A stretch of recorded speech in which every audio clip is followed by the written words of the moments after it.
I've got good news.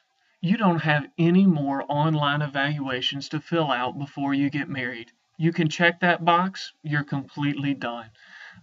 Going into tonight, this is going to be the last meeting with your premarital mentors before you get married. Hopefully, it's not the last meeting with your mentors overall, but we'll talk about that in just a minute. And at the end of your last meeting, you set aside one of three areas to talk about with your mentors tonight. I just want to overview those briefly again. The first of those is you could talk about your preferences in giving and receiving love. The reality is that all of us have different preferences. Certain things mean more to us.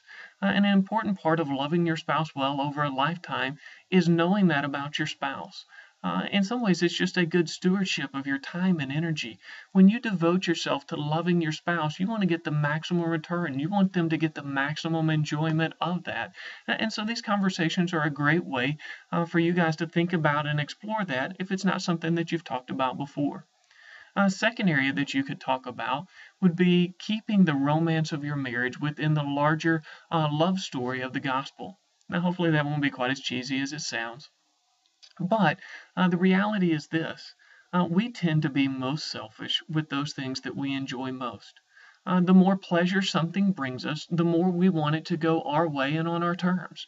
And so, if marriage is one of the most enjoyable things in our life, and love and affection is one of the most enjoyable parts of marriage, then that's something that we really need to think through. How do we protect something that we enjoy as much as marriage from caving in on itself by becoming self centered in the way that we want it to go?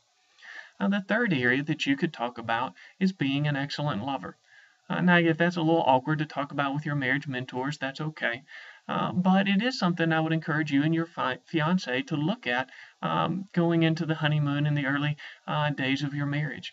Because let's face it, how many of us had a really good sex education where that talk with our parents taught us everything that we needed to know, or what we heard from our friends in the middle school locker room was really factual and accurate, or what we learned on the internet, that's what we needed to know.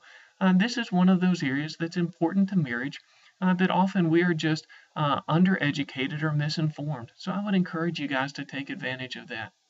Now, at the end of the night, one of the things that I really want to encourage you to do with your mentors is to take some time to plan when you're going to meet after the wedding. And just go ahead and set a few of those times down so that you know, yes, you can call them and that kind of thing, but sometimes when you're going to get to sit down with them and just say, hey, here's how it's going, here's some questions that we have, and to dialogue over those.